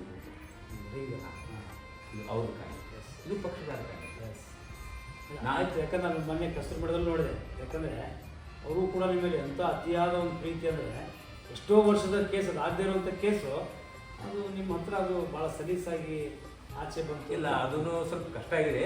ಬಟ್ ನನ್ನ ಕಷ್ಟನ ಅವ್ರ ಮುಂದೆ ಗುರುಗಳ ಮುಂದೆ ಹೇಳ್ಕೊಟ್ಟಿಲ್ಲ. ಯಾಕಂದರೆ ಅವ್ರು ಮತ್ತೆ ಡಿಸ್ಕಸ್ ಆಗ್ತಾರೆ. ಅವ್ರ ಮನಸ್ಸಿಗೆ ನೋವು ಇಲ್ಲ ನಮ್ಮ ಫೀಸ್ ಹಿಂಗೆ ಐತಿ ಅಂತಂದ್ರೆ ಅವ್ರು ಖುಷಿ ಪಟ್ಟಿದ್ದು ಹೇಳಿದ್ರು. ಬಟ್ ನಾ ಖುಷಿ ಪಡ್ಬೇಕಾದ್ರೆ ಗೆಲ್ಬೇಕಾದ್ರೆ ನಾ ಏನು ಕಷ್ಟಪಟ್ಟೆ ಅನ್ನೋದು ಅವ್ರಿಗೆ ನಾ ಮುಗಿಸಿಲ್ಲ ಆ ಸುದ್ದಿ. ಯಾಕಂದ್ರೆ ಅವ್ರಿಗೆ ವಯಸ್ಸಾಗಿರುತ್ತೆ, ಓಲ್ಡ್ ಏಜು, ಮತ್ತು ಟೀಚಿಂಗ್ ಬಗ್ಗೆ ವೀಕ್ನೆಸ್ ಏನಾದ್ರು ತೋರಿಸ್ಕೊಟ್ರೆ ಅವ್ರಿಗೆ ತೊಂದರೆ ಮಾಡ್ಬೋದು. ಇದೇ ಮನುಷ್ಯರ ಹಾಕಾರ ಗುರುಗಳ ಹತ್ರ ಆಧ್ಯಾತ್ಮಿಕ ನಮ್ಮ ಆಶೀರ್ವಾದ ಮಾಡ್ತಾ ಇದ್ದಾರೆ ಅಂತಂತೇಳಿ ಅದನ್ನು ಆಗಲ್ಲ ಅಂತ ಬಿಟ್ಟರು. ಅದು ಏನೋ ಒಂದು ಹಿರಿಯರ ಆಶೀರ್ವಾದ, ಗುರುಗಳ ಆಶೀರ್ವಾದ ಮತ್ತು ನಮ್ಮ ತಂದೆ ತಾಯಿ ಆಶೀರ್ವಾದ ಅದರಿಂದ ಅದು ಮಾಡಬೇಕು. Thank you sir. ಭಾಳ ಖುಷಿಯಾಯಿತು ತಮ್ಮನ್ನು ಮೀಟ್ ಮಾಡಿ, ಮತ್ತು ವಿಶೇಷವಾಗಿ ಇನ್ನೂ ಸಾಕಷ್ಟು ಹಲವಾರು ನಿಮ್ಮ ಕಡೆ ಕುತೂಹಲಕಾರಿ ವಿಷಯಗಳಿದ್ದಾವೆ. ಮತ್ತು ಮುಂದಿನ ಒಂದು ದಿನ ಯಾವತ್ತಾದರೂ ಬೇರೆ ಒಂದು ಸಂದರ್ಭದಲ್ಲಿ ಹಂಚಿಕೊಂಡು ನನಗೆ ಒಂದು ದಿವಸ 2 ದಿವಸ ಅಡ್ವಾನ್ಸ್ ನೀವು ನನಗೆ ಹೇಳಿದ್ರೆ ಅಂದ್ರೆ ಯಾಕಂದರೆ ಸ್ವಲ್ಪ ಸಡಲ್ ಮಾಡ್ಕೊಂಡು ನೀವು ನೋಡಿ ಆ್ಯಕ್ಚುಲಿ ಇವತ್ತು ನನ್ನ ಟೈಪಿಂಗ್ ವರ್ಕ್ ಇತ್ತು, ನೀವು ಮತ್ತೆ ಇಲ್ಲ ಇಮಿಡಿಯೇಟಾಗಿ ಬರ್ಬೇಕು ಸರ್ ಸ್ವಲ್ಪ ಕೆಲಸ ಐತೆ ಅಂತ ಅದಕ್ಕೆ ಬರಬೇಕಾದ್ರು 1 ದಿವಸ 2 ದಿವಸ ಅಡ್ವಾನ್ಸ್ ಹೇಳಿದ್ರೆ ಅದಕ್ಕೆ ಮಾಡೋಣ ಸರ್. ಯಾಕಂದರೆ ನಾನು ನಿಮ್ಗೆ ಇನ್ನೊಂದು ಹೇಳ್ತೀನಿ ವಿಷಯ. ಈಗ ನಮ್ಮದು ಮುಖ್ಯಮಂತ್ರಿಗಳು ಸನ್ಮಾನ ಮಾಡುವಾಗ 2019ರಲ್ಲಿ ನಮ್ಮ ಕರ್ನಾಟಕ ಅಭಿವೃದ್ಧಿ ಪ್ರಾಧಿಕಾರದವರು ನಾನು ಒಂದು ಫೋನ್ ಹಚ್ಚಿದ್ರು. ಎಲ್ಲರಿಗೂ ಹಚ್ಚಿದ್ದು ಬಿಡ್ರಿ 70 ಮಂದಿಗೂ. ಇಲ್ಲ ನೀವು ಬಸ್ ಚಾರ್ಜ್ ಮೆಸೇಜ್ ಕಳಿಸ್ರಿ, ನಾವು ಡಿ ಡಿ ಕೊಡ್ತೀವಿ, ನಮಗೆ ಫ್ರೀ ಇತ್ತು, ಅವಾರ್ಡಿಗೆ ಫ್ರೀ ಇತ್ತು, ಇವು ಯಾರು ತೊಗೊಂಡ್ರೆ ಸನ್ಮಾನ ಮಾಡೋದು. ನಾನು ಕಳಿಸ್ಲಿಲ್ಲ, ಎಲ್ಲರೂ ಕಳಿಸಿದ್ರಿ. ಮುಂದೆ ಅವರು ನಾ 3:30 ಆಗಿತ್ತು ಫೋನ್ ಮಾಡಿದ್ರು ಸರ್, ಕೇಳ್ತಾರೆ ನೋಡಿರಲಿಲ್ಲ ಅಂತೇಳಿ. ಸರ್ ನಿಮಗೆ ಮೆಸೇಜ್ ಬರಲಿಲ್ಲ, ಮತ್ತು ಹ್ಯಾಂಗೆ ಮಾಡೋದು, ಎಷ್ಟು ಬರೀ ನೀವು ಅಂತಂತೆ. ನಾವೇನು ಅನ್ಬೇಕು ಅದಕ್ಕೆ? ನೀವು ಆ ಸ್ಥಾನದಿಂದ ನೀವೇನು ಹೇಳ್ತಿದ್ರಿ? ಅಲ್ಲ ನಿಮ್ಮನ್ನೇ ಕೇಳಿದ್ರೆ ನೀವೇನು ಹೇಳಿ ಉತ್ತರ ಕೊಡ್ತಿದ್ರಿ? ನಾನು ಹೇಳ್ತಿದ್ದೆ ಸರ್ ಇಷ್ಟಾಗತ್ತೆ ಹಾಕಿ ಅಂತಿದ್ದೆ. ಕಾಮನ್ ಆಗಿದೆ. ಯಾಕಂದ್ರೆ ನಾವು ಇವತ್ತು ಕಾರ್ಯಕ್ರಮಕ್ಕೆಲ್ಲ ಹೋಗ್ತೀವಿ ಸರ್, ಅಟ್ಲೀಸ್ಟ್ ನಿಮ್ಮ ಡೀಸೆಲ್ ಎಷ್ಟಾಗುತ್ತೆ ಹೇಳಿದ್ರೆ ಸರ್ ಇಷ್ಟು ಕಿಲೋಮೀಟರ್ ಇಷ್ಟಾಗುತ್ತೆ ಹಾಕಿ ಕಾಮನ್ ಆಗಿರುತ್ತೆ. ನಾವೇನು ಹೇಳಿದ್ರಿ, ನಾವು ಅಂದಿವ್ರಿ ಸೆಕ್ರೆಟರಿಗೆ, ಯಾಕಂದ್ರೆ ಪ್ರತಿಭೆಯನ್ನು ಕುದಿಸಿ ಸರ್ಕಾರ ವತಿಯಿಂದ ಸನ್ಮಾನ ಮಾಡಕತ್ತೀರಿ, ಬಸ್ಸಲ್ಲಿ ಮಾಡ್ಕೊಂಡು ಬರುವಂಥ ಯೋಗ್ಯತೆ ಇಲ್ಲ ಅಂತ ತಕ್ಷಣ ನನಗೆ 2 ಸೈಡೂ ನನಗೆ ಇದನ್ನು ಬರೆದ್ಬಿಟ್ರು ಅವರು. ಒಂದು ಸೈಡ್ ಇತ್ತು ಅವಾಗ, ಅವ್ರು 2 ಸೈಡ್ ನಮ್ಮ ಈ ಕಡೆ ಇನ್ನೂ ಡಾಕ್ಯುಮೆಂಟ್ ಇದೆ, ಅದು ಸೆಪ್ ಡಿ ಡಿ ಸಾಧಿಸಿದ್ದು. ಅಂದರೆ ಹಿಂಗೆ ನಾ ಏನು ಹೇಳ್ತೀನಿ ರೀ, ಈಗ ನಿಮ್ದು ಒಂದು ರೀತಿ ಬೇರೆ ಇರ್ತೈತಿ. ಯಾಕಂದ್ರೆ ನೀವು ಒಬ್ಬರೇ ಇದ್ರೆ ನಿಮ್ದು ಒಂದು ರೀತಿ ಬೇರೆ, ನೀವು ನಿಮ್ಮ ಕೂಡ ಕಲಾಕಾರನ ಕಂಡಿರ್ತೈತಿ, ಮತ್ತು ಕೆಲವೊಂದಿಷ್ಟು ನಿಮ್ಮ ಮಟೀರಿಯಲ್ಸ್ ಇರ್ತಾವೆ, ಇನ್ಸ್ಟ್ರೂಮೆಂಟ್ಸ್ ಇರ್ತಾವೆ, ಅವನ್ನೆಲ್ಲ ತೊಗೊಂಡು ಹೋಗಿ ಗಾಡಿ ಬೇಕಾಗಿರ್ತೈತಿ. ಎಲ್ಲದನ್ನು ನೀವು ಬರ್ಡನ್ ಮಾಡ್ಕೊಳಕ್ಕೆ ಆಗೋದಿಲ್ಲ. ಯಾಕಂದ್ರೆ ನಿಮ್ಗೆ ಇದು ಮ್ಯಾಂಡೇಟ್ರಿ, ನಿಮ್ಗದು ಕಡ್ಡಾಯ. ಏನು ಅಟ್ಲೀಸ್ಟ್ ನಮಗೊಂದು ನಾವು ಏನು ಬೇಡ, ಅಟ್ಲೀಸ್ಟ್ ನಮ್ಗೆ ಹೇಳ್ಕೊಂಡು ಸಾಮಾನು ಕೊಡ್ರಿ ಅಂತಂದ್ರೆ ಇದು ತಪ್ಪು. ನಿಮ್ಗೆ ಕರೆಕ್ಟ್ ಇದೆ, ನೀವು ನಿಮಗೆ ಹೇಳಿ ನೀವು ಫಿಲ್ಮ್ ಹಾಕ್ತಾರೆ, ನಾವು ಭಾಳ ಖುಷಿಯಾಯಿತು. ಅದು ಕೂಡ ನಮ್ಮ ಒಂದು ಇವತ್ತಿನ ಓಪನ್ ಕನ್ನಡ ಚಾನಲ್ಗೆ ಬಂದಿದ್ರಿ. ದಯವಿಟ್ಟು ತಮ್ಮ ಪೂರ್ಣ ಹೆಸರು, ತಮ್ಮ ವಿಳಾಸ ಸ್ವಲ್ಪ ನಮ್ಮ ಚಾನಲ್ಗೆ ಹೇಳಿಬಿಟ್ರೆ. ಯಾಕಿದ್ದು ಹೇಳ್ತಾ ಇದ್ದೀನಿ ಅಂದರೆ ನನಗೋಸ್ಕರ, ಯಾಕಂದರೆ ಈ ನೋಡುವಂಥ ನಿಮ್ಮ ಕಕ್ಷಿದಾರ ರಾಮ್ ಕುಂಡಾಳಿ ಇದ್ದಾಗ ಅಂತೇಳಿ ಕಳಿಸ್ಬೇಡ. ಕೂಡ ಒಂದು ಒಳ್ಳೆ ಕೆಲಸ ಮಾಡಿರ್ತಾನೆ, ಪಾತ್ರನೇ ಮಾಡಿದ್ದು ಒಳ್ಳೆ ಕೆಲಸನೇ ಅಲ್ಲ. ನೀವು ಫೋಟೋ ತೋರಿಸ್ತೀನಿ ನಾನು, ನೀವು ನಾನು ನಮ್ಮಂಗಲ್ಲ, ನೀವು ಅಲ್ಲಂತೇಳಿ. ಬಟ್ ಇಂಥ ರಾಮ್ ಕುಂಡಾಳಿ ನಾನು 100 ವರ್ಷ ಹೇಳ್ತಾ ಅಂತ ಹೇಳಿ ಕಳಿಸ್ಬೇಡ ಅಂತ ಹೇಳ್ತೇನೆ. ಯಾಕಂದ್ರೆ ನಮ್ಮ ಕಕ್ಷಿದಾರ ನೀವು ಅಭಿಮಾನಿ ದೇವರು ಅಂದಾಗ ಅಂತ ಕಕ್ಷಿದಾರರಿಗೆ ಅಲ್ಲ ಸರಿ ಒಂದು ಅಲ್ಲ ಒಬ್ಬರು ಹಂಗೆ ಹೇಳಕತ್ತಿಲ್ರಿ. ನಾ ಏನು ಹೇಳಕತ್ತೀನಿ, ಒಬ್ಬ ರಾಮ್ ಕುಂಡಾಳಿ ಅದನ್ನು ಭವಿಷ್ಯ ಹೇಳ್ತಾರೆ ಅಂತೇಳಿ ಆ ಡ್ರೆಸ್ ಕಳಿಸ್ಬಾರ್ದು ಅಂತ ಹೇಳಕತ್ತೀನಿ. ಅಲ್ರಿ ಅಲ್ಲಿ ಭವಿಷ್ಯ ನಿರ್ಧಾರ ಆಗತ್ತಲ್ಲ. ಈಗ ರಾಮ್ ಕುಂಡಾಡಿ ಮಾಡೋದು ಒಂದೇ, ನೀವು ಮಾಡೋದು ಒಂದೇನೆ. ಯಾಕೆ ಹೇಳ್ರಿ, ಅಲ್ಲಿ ಒಂದು ಬಾಯಿಗೆ ಹೇಳ್ತಾನ, ನಿಮ್ಮಲ್ಲಿ ಪೆನ್ನು ಪೇಪರಿಂದ ಒಬ್ಬರು ಭವಿಷ್ಯ ನಿರ್ಧಾರ ಮಾಡ್ತೀರಿ ನೀವು. ಹೌದಲ್ರಿ? ಎಂತ ಅದಂದ್ರೆ ಒಬ್ಬ ಶಿಕ್ಷೆ ಆಗ್ಬೇಕಾದ್ರೆ ಅವ ಅಪರಾಧಿನೂ ನಿರಪರಾಧಿನೂ ಯೋಚನೆ ಮಾಡಲ್ಲ. ಪೊಲೀಸರು ಕಂಪ್ಲೇಂಟ್ ತೊಗೊಂಡ್ಬಿಡ್ತಾರೆ, ನೀವು ಟಕ್ಕಂತ ಹಾಜರು ಮಾಡಿದ್ರೆ ನಡೀತಿರ್ತದೆ.